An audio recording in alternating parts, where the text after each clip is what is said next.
duhur wanaagsan qodobada wararka duhurnimo kuwada ugu waaweyn maanta waxa kamid ah faahfaahin ku saabsan ciidamada Ethiopian oo gaaray magaalada Dhuusamareeb ee gobolka Galgaduud wasaaradda arrimaha gudaha Soomaaliya oo soo gudbisay liiska saxiixayaasha galmudug ee soo xulaya xildhibaanada cusub wararkii ugu dambeeyay kulanka Nairobi ku dhaxmaray Axmed Madoobe Cabdinaasir Siraar iyo Axmed Madoobe la kulmay xubnaha beesha caalamka Puntland oo Somaliland ku hadashay dagaal ka dhacay gobolka Sanaag in ay qayb ka ahayd Faysal Cali Waraabe oo idin u jeediyay madaxweyne Farmaajo faahfaahin ka bixiyay kulankii Nairobi kula qaatay Axmed Madoobe Arsenal oo shaqada ka celisay tababarooda Unai Emery 7 kulan oo guul ah iyo Trump oo booqasho lama filaan ku tagay mid kamid ah dalalka ugu khatarta badan caalamka adeega 3G iyo 4G internet ee shirkadda isgaarsiinta Somtel ku doora xawaare sare iyo qiimo jaban adeega 3G iyo 4G plus ee shirkadda isgaarsiinta Somtel sida waa wehelkaaga goor kasta iyo goob kasta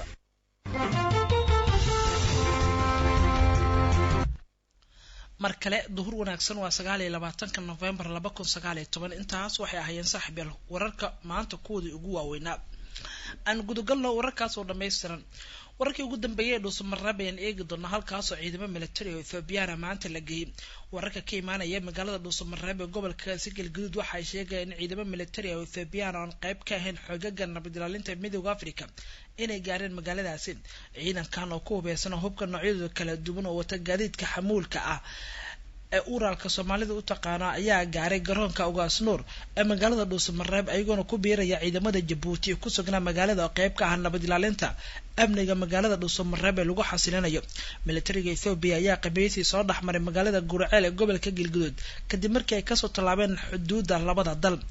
ciidanka kale ee Ethiopian waa ciidamo kale Ethiopian ayaa waxa la sheegay inay ku soo wajahayeen magaalada Dhuusamareeb kuwaas oo qayb ka noqon doona xoojinta amniga magaalada Dhuusamareeb oo la qorsheynayo bisha December inay ka dhacaan doorashada madaxweynaha ku xigeenkiisa iyo gudoomiyaha baarlamaanka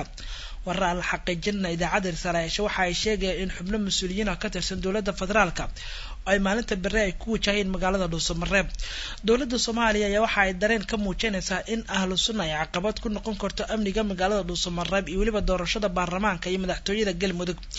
madaxda ahlu sunna ayaa waxay dhawaan iska diiday in qayb ka noqdaan geedi socodka dhismaha cusub ee Galmudug sababtuna ku aadan ayagoo ku andacoonaya in dawladda federaalka aan meelna ka soo qaadan dhammaan heshiisyadii ay horey u wada galeen qodobka waa labada qodob ee ugu muhiimsan ahlu sunna ku andacoonaysa ayaa waxa qayb ka ah oo lagu heshiiyay qodob qeexaya in ahlu sunna la siiyo 35 xubnood baarlamaanka cusub ee Galmudug taas oo ay sheegeen in dawladda federaalka iyo waliba qodobo kale lagu heshiiyay in guud ahaanba dawladdu ay ka baxdeen inkastoo ahlu sunna wal jamaaca Galmudug aan wali qaadan tallaabooyin liddi ku noqon kara dhismaha Galmudugta cusub waxaase meesha ka marneen oo la dhayalsan karin caqabada ahlu sunna ee dhismaha maamulkaasi dhanka kalena wasaaradda arrimaha gudaha ee dawladda federaalka Soomaaliya waxa ay gudbisay liiska saxiixayaasha Galmudug ee odayaasha soo xuli doona baarlamaanka xilli guddiguna ay shaaciyeen maalinta bari oo Sabti ah 30 bisha la xareyn doona odayaasha soo xulaya Jakarta ayaa soo koobaya magaalada Dhuusamareeb ee caasimadda dawlad goboleedka Galmudug waxa ka socda howlo loogu diyaar garoobayo doorashooyinka maamulka Galmudug sida xulista baarlamaanka maamulkaas iyo doorashada gudoomiyaha madaxweynaha iyo ku-xigeenkiisa wasaaradda arrimaha gudaha xukuumadda federaalka ah ee Soomaaliya ayaa guddiga doorashooyinka u gudbisay liiska saxiixayaasha oo ka kooban 43 xubnood kuwaas oo ahaa saxiixayaashii soo dhisay maamulkii Galmudug iyadoo ay socdaan kala habeynta iyo diyaarinta qorshaha odayaasha iyo shaqooyinka ay qaban lahaayeen maalinta berita oo Sabti ayaa la filayaa in la xareeyo odayaasha saxiixayaasha Galmudug sida ay hore u sheegeen guddiga doorashooyinka Galmudug isla markaana caawa la dhameystirayo aqoonsiyada madasha shirka maadaama maalinta berita oo Sabti uu furmayo dhinaca kale waxa aad loo adkeeyay ammaanka guud ee magaalada Dhuusamareeb waxaana saacadihii la soo dhaafay kulamo xasaasi ah oo dhanka amniga la xiriira markaas yeelanayay saraakiisha sare ciidamada kala duwan ee dawladda Soomaaliya ee ku sugan Dhuusamareeb iyo kuwa maamulka Galmudug ee ku sugan magaaladaas doorashada madaxweynaha Galmudug iyo ku-xigeenkiisa ayaa la qorsheeyay inay dhacdo 23 bisha soo socota ee December waxaana xusid mudan in hoggaanka ururka ahlu sunna ay saluugsan yihiin habka ee dawladda federaalka Soomaaliya u wado dhismaha Galmudug waxaana wararkii ugu dambeeyey dhuusamareeb naga soo garay ay sheegayaan in hoggaanka ugu sarreeya ururkii ahlu sunna ee ku biiray galmudug ay shira xasaasi ah oo kala goonigooni ah ay ku leeyihiin xarunta inji oo ah halka keliya ah ee hoggaanka ahlu sunna ay kaga sugan yihiin magaalada dhuusamareeb ee caasimada galmudug dowladda ayaana khilaaf cusub ka wajahaysa iyo culayso deegaanada galmudug arrimo la xiriira dhanka dhismaha iyadoo ay kala kulmayso hoggaanka ahlu sunna oo horey dowladda federaalka soomaaliya gaar ahaan wasaaradda arrimaha gudaha ay heshiis ula gashay kaasoo ku saabsanaa in 35 xildhibaan laga siinayo baarlamaanka cusub ee loo soo xuli doono maamulka galmudug ha yeeshee dowladda federaalka soomaaliya sidaa hoggaanka ahlu sunna ay sheegeen ay heshiiskaas uga baxday taasoo u muuqato in ahlu sunna ay shuruud uga dhigayso dhismaha galmudug midaysan oo loo dhan yahay in dowladda federaalka soomaaliya u ogolaato baarlamaanka cusub ee maamulka galmudug in ahlu sunna ay ka yeeshaan 35 mudane markana magaalada Nairobi ayaan eegaynaa wadankaasi Kenya halkaas waxaa ka soconaya madaxweynaha Jubbaland Axmed Madoobe kulamo oo la leeyahay danjiriyaasha caalamka oo fadhiya Soomaaliya sidoo kale kulan xalay ay ku wada qaateen Cabdinaasir Seeraar iyo Axmed Madoobe oo hadda warar hordhacay soo baxayaan oo ku saabsan in isafgarad uu jiro Rijaal Cabdi Maxamed ayaa soo koobaya wararka idaacadda Risaale ee magaalada Muqdisho ay ka helayso magaalada Nairobi ee caasimadda waddanka Kenya ayaa waxa ay sheegayaan in xalay halkaasi kulamo ay ku yeesheen madaxweynaha dowlad goboleedka Jubbaland Axmed Maxamed Islaam Madoobe iyo Cabdinaasir Seeraar Maax oo ka mid ahaa xubnaha aadka u mucaarasan Axmed Madoobe ee ka soo horjeeda isla markaana ku sugnaa magaalada Kismaayo maalmihii ugu dambeeyay kadibna u dhoofay magaalada Nairobi Cabdinaasir Seeraar Maax ayaa ka mid ahaa xubnaha ugu weyn mucaaradka Jubbaland wararka hordhaca oo kulankaas laga helayo waxa ay sheegayaan in xal laga gaaray khilaafkii soo kala dhexgalay Axmed Maxamed Islaam Madoobe madaxweynaha dowlad goboleedka Jubbaland iyo Cabdinaasir Seeraar Maax oo ka dhashay doorashadii ka dhacday Jubbaland iyadoo dhexdhexaadinta labada mas'uul ay garwadeen ka yihiin mas'uuliyiinta Soomaalida ah ee ku jira dowladda Kenya oo uu ka mid yahay hogaamiyaha aqlabiyadda baarlamaanka Kenya Aadan Bare Ducaale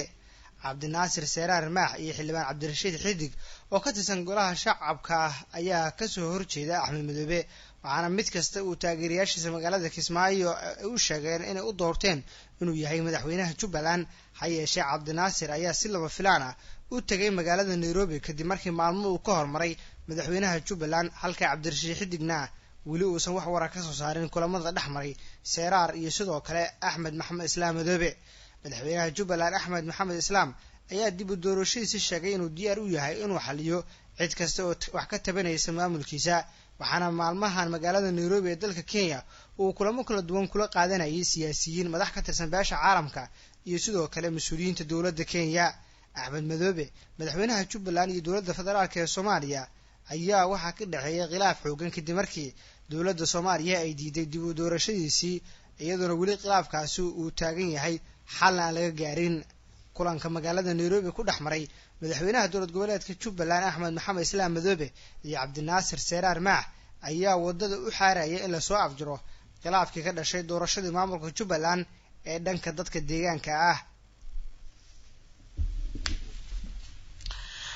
agaag qodobada kale ee wararka ku jira ee duhurnimo ayaan eegi doonaa Puntland waxay Somaliland ku eedeysay in ay sii hurinayso colaad beeleed ka jira gobolka Sanaag halkaas oo dhawaan u maleeshiyaad ay ku dagaalameen dhawaan waxaa deegaanka la yiraahdo Waqari oo hoostaga gobolkaasi Sanaag waxaa ka dhacay dagaal u dhaxeeya laba maleeshiya beeleedyo kuwaas oo isku qabsaday macdanta laga qodo buuraha deegaankan waxaana Puntland ay ku eedeysay Somaliland in ay hurinayso colaadda labada maleeshiya halka ku dagaalamaya wasiir ku-xigeenka dhanka amniga ee Puntland oo qoraal kooban bartiisa Twitter-ka ku daabacay waxa uu ku eedeeyay dowladda maamulka Somaliland in ay ciidamadooda qayb ka yihiin dagaalka ka soconaya deegaanka Waqari dagaalkan oo ka dhacay deegaanka Waqari ayaa waxa ku geeriyooday 3 ruux halka 5 kale ay dhaawacyo ka soo gaareen dhamaantoodba maleeshiyaadkii halkaasi ku dagaalamay wasiir ku-xigeenka wasaaradda amniga gudaha ee Puntland ayaa waxa uu sheegay in ciidamada Somaliland ay weerarka soo qaadeen Waqari isagoo ku baaqay in gobolka Sanaag dadka kuna ay garab siiyaan ciidanka Puntland oo halkaasi ku sugan si ay iskaga caabiyaan sida uu sheegay wasiirka sidoo kale beesha caalamka ee dowladda federaalka ay ugu baaqay in cawaaqibka xun ee ka dhalada ama ka dhashaba dagaalkan ee ka soconaya deegaanada hoostaga Sanaag ay mas'uuliyadda qaadi doonaan Puntland si kastaba deegaanka waqari oo ah deegaan dhaca gobolka Sanaag ayaa dhawaan waxa ku dagaalamay 2 maleeshiyo hubeysan oo deegaanka ah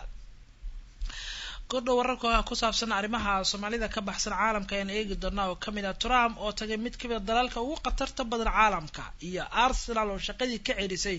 tababare Unai Emery kadib 7 kulan oo guul la'aan ah oo kooxdu ku hogaamiyay laakiin warbixinta ugu dambeysay gudaha hadaan soo qaadanayna siyaasiga mucaaradka Faysal Cali Waraabe ayaa waxa uu weerar afka ku qaaday madaxweynaha Soomaaliya iyo sidoo kale siyaasiyiin uu sheegay inay ku holeeyeen duminta Somaliland siyaasiga xisbiga mucaaradka ee Faysal Cali Waraabe oo ku sugan magaalada waa labada cisho ugu dambeeyay ku sugan magaalada Nairobi waxa uu halkaas kula kulmay madaxweynaha Jubbaland Axmed Maxamed Islaam Axmed Madoobe iyo saraakiil kale Engineer Faysal oo la hadlayay warbaahinta waxa uu sheegay in siyaasiyiinta ay ka wada hadleen kana wada tashteen sidii looga hortagi lahaa qorshe ay wataan madaxweyne Farmaajo iyo waliba ra'iisul wasaaraha wadanka Ethiopia sida uu hadalka u dhigay أنا waxaan u tagay safarka laba arrimood baan u tagay mid waxay ahayd inaan beesha caalamka oo inaga soo niyad jabisay inaan idhaaho faraha naga qaadina weli rajaan leenahay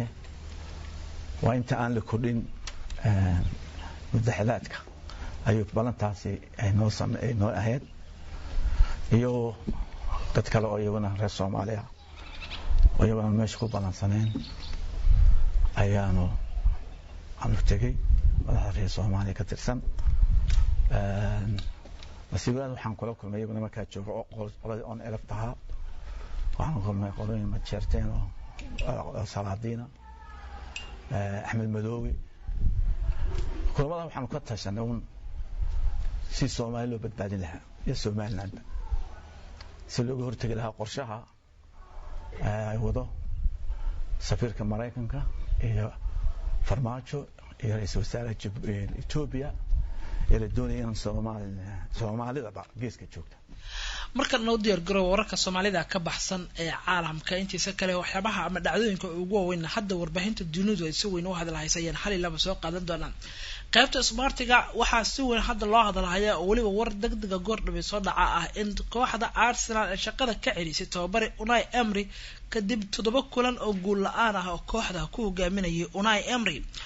kooxda Arsenal ayaa ugu dambeyntii waxay qaadatay go'aan ay shaqada kaga celisay tababaraha Unai Emery kadib markii kooxda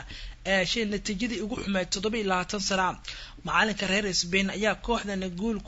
guul u keeni waayay 7 ciyaarood ee ugu dambeeyay waxaana xusud mudan in xalay 2-1 oo guul daraac kala kulmeen koox ka dhisan wadankaasi Germany ciyaar ku saabsan tartanka Europe League Unai Emery ayaa bedelay tababare Arsenal Wenger ninkii ugu waqtiga dheeraa 22 sano ku sugnaa garoonkaasi 18 bilood oo maamulka shaqada u hayay Unai Emery ayaa ugu dambeyn natiijo xumo la yimid kaliya waxa lagu amaani karaa in kooxda hal mar uu geeyay finaalka koobka Europe League sanadkii 2018 tababaraha la ceeriyay ayaa saxaafadda xalay waxa uu sheegay kadib kulankii barbaraha oo kulankii guul darrada ahaa in ahmiyad gaar ay siin doonaan kulanka Premier League ay Sabtida la ciyaari doonaan kooxda Norwich City la yiraahdo balse mas'uuliyiinta kooxda ayaa ugu dambeyn xalay go'aan qaatay maantana shaaciyay in shaqada laga eriyay Unai Emery oo hore ugu soo guul dareysay kooxda Paris Saint-Germain warbixinta kale ugu dambaysa warkeenana Trump waxa uu booqasho lama filaan oo ku tagay mid ka mid ah dalalka ugu khatarta badan caalamka talo waa dalkee madaxweynaha wadankaasi Mareykanka Donald Trump ayaa booqasho aan hore loo sii shaacin waxa uu ku tagay xeryaha ciidamada military ee ku leeyihiin dalkaasi Afghanistan ay ku sugan madaxweynaha wadankaasi Mareykanka Trump waxa uu sheegay in wada hadallo ay u socdaan kooxda Taliban iyo waliba wadanka Mareykanka Taliban waxay doonayeen heshiis ayuu yiri Trump waxaan inoo socdaa wada hadal ku saabsan sidii heshiis aan la gali lahayn kooxdan waxa uu sidoo kale uu sheegay in madaxweynaha wadanka Afghanistan ee Ashraf Ghani qudhiis uu la socdo wada hadallada booqashadan ayaa ah mid uu madaxweynaha oo kaga mahad celinaya ciidamada Mareykanka ee jooga halkaasi kadib markii maxaabiis badan oo Taliban oo xabsida laga sii daayay tani markii ay bilaabeen wada hadalka ciidamada Mareykanka ay gacanta ku hayeen waxa kale oo Trump uu sheegay in Mareykanka uu dhimayo ciidanka ka jooga wadanka Afghanistan maadaama hadda la doonayo in wada hadal lagu dhameeyo kooxdan Afghanistan ka dagaalantay la yiraahdo Taliban